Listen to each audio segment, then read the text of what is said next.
दोनों एक दूसरे से बहुत प्यार करते थे।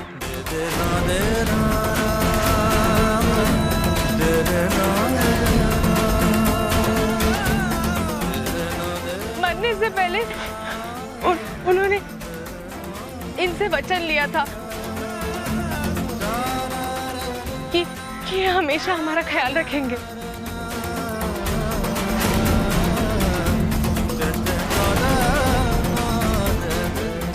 अपने छोटे भाई को दिया हुआ वचन पूरा करने के लिए इन्होंने हमसे शादी की।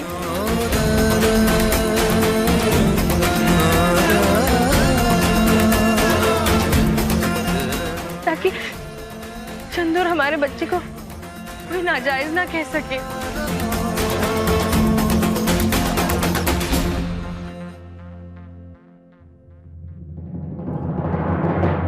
और मैं करमजली अपने कोख को कोसती रही।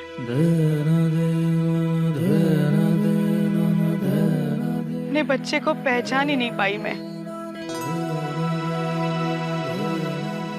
माई, सरजा, हम तुझे कोसते रहे, बात बात पर तुझ पर इल्जाम लगाते रहे।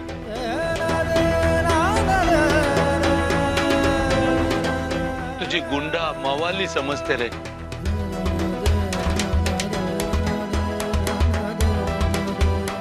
और तू चुपचाप सहता गया।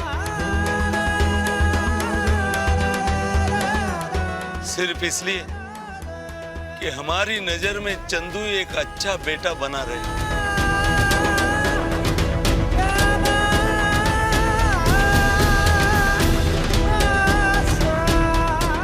मुझे माफ कर दे।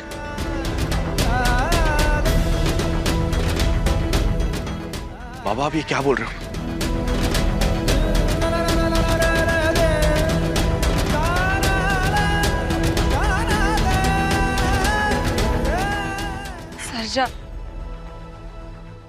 सरजा मुझे माफ कर दो।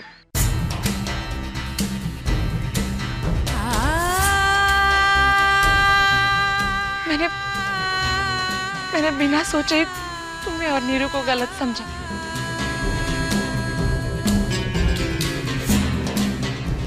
बहुत बातें सुनाई, लेकिन असल में गलत तो मैं थी।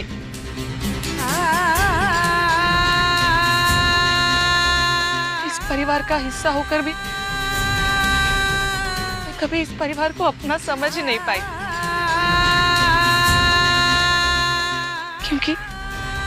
क्योंकि मेरी आंखों पर लालच की पट्टी बंधी थी।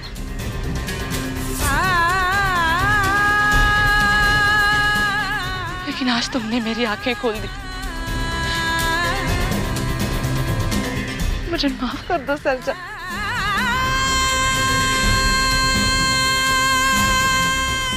मुझे माफ कर दो।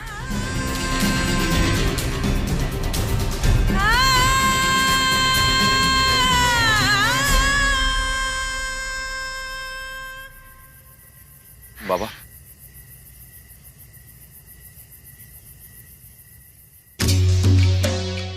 अपने इस मुजरिम को गिरफ्तार कर।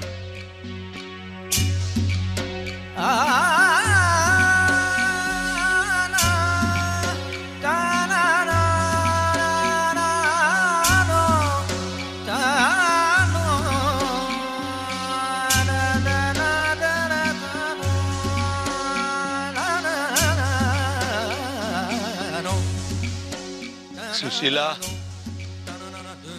आज तक मुझे अपने चंदू पर नाज था, लेकिन आज के बाद मैं गर्व से कहूंगा कि सर्जेराव भी मेरा बेटा है।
पुलिस है ना? लेकिन दादा तू मर जाएगा तो मैं भी मर जाऊंगा ना। अरे पागल, पहले मैं मरूंगा। मैं बड़ा हूँ ना, तेरा दादा।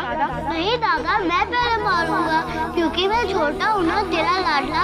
अगर तू पहले मार गया तो मेरा ध्यान कौन रखेगा और मैं बिल्कुल अकेला हो जाऊंगा। मुझे बहुत डर लगेगा। सचिन मुझे बहुत तंग करेगा और मास्टर जी मुझे बहुत डांटेंगे।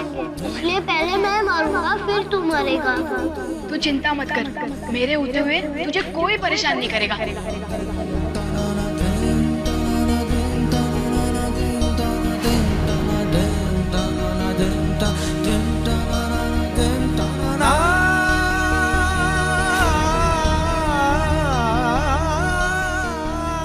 जो चाहता था वो सब मिल गया। मैं बहुत लकी हूँ दादा।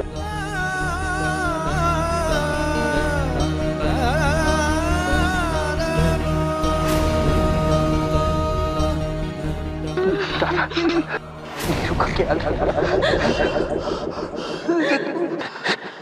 उसको मैं तेरे जिम्मे छोड़ के चलूंगा।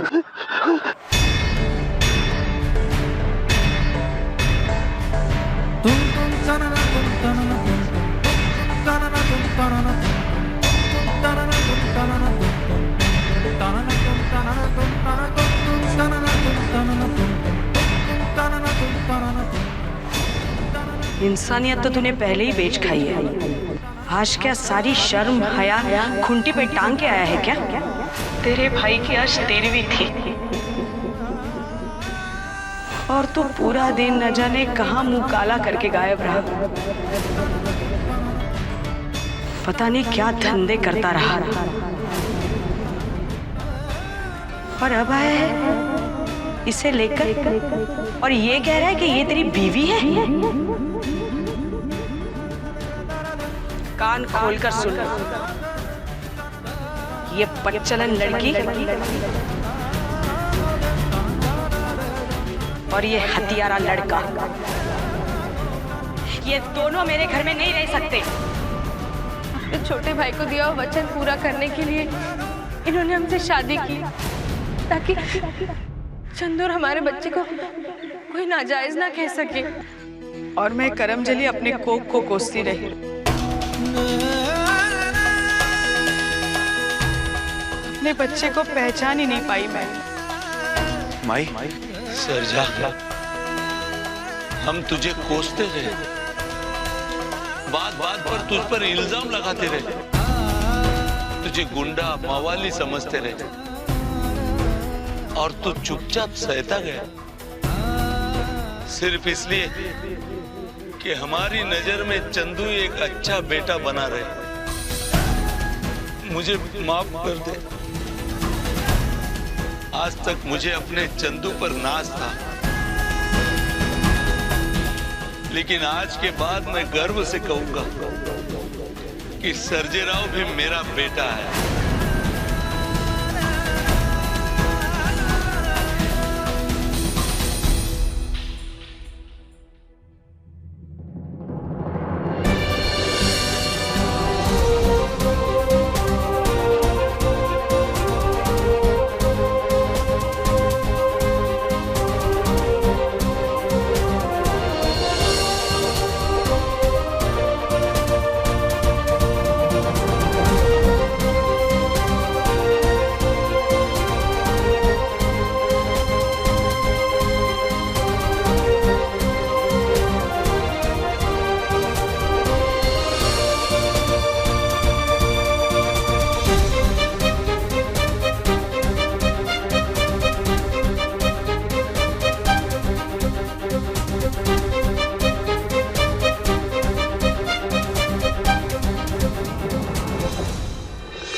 फूल?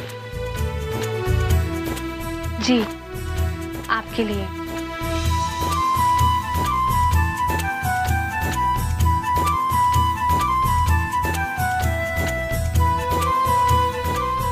तू मेरे को यहाँ पे लेने को आएगी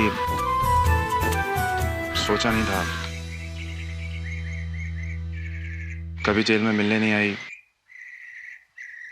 कभी पूछा नहीं।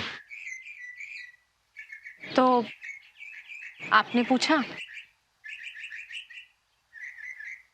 अपनी बीवी के बारे में पूछना जरूरी नहीं समझा आपने, लेकिन हम जानते हैं आप हम सबके बारे में जरूर सोच रहे होंगे, खास करके अपने छोटे चंदू के बारे में, आई बाबा के बारे में, और सोनाली क्या कर रही होगी उसके बारे में। तेरे को कैसे पता? हमें नहीं पता होगा तो और किसे पता होगा? आपने शादी की है हमसे। हम जितनी अच्छी तरह से आपको जानते हैं, शायद ही कोई और जानता होगा। अब चलिए घर चलते हैं, हम आपको लेने आए हैं। घर पर सब आपकी राह देख रहे होंगे, खास करके आपका छोटा चंदू। चलिए।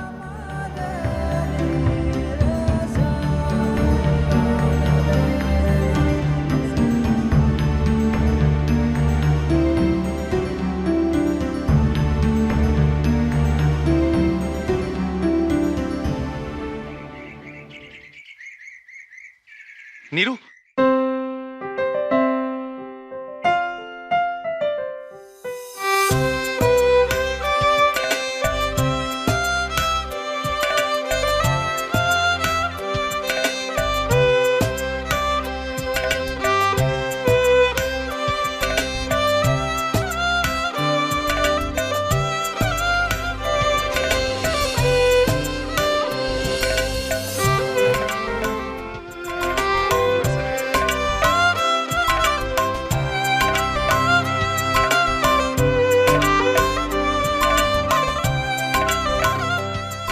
क्या हुआ?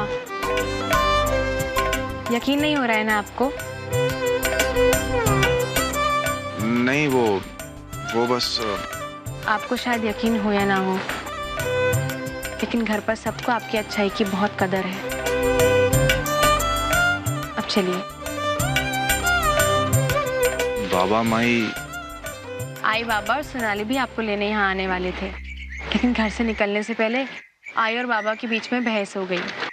आई कहने लगी कि आपके लिए शीरा बनाना चाहिए, और बाबा कह रहे थे कि पूरन पोली।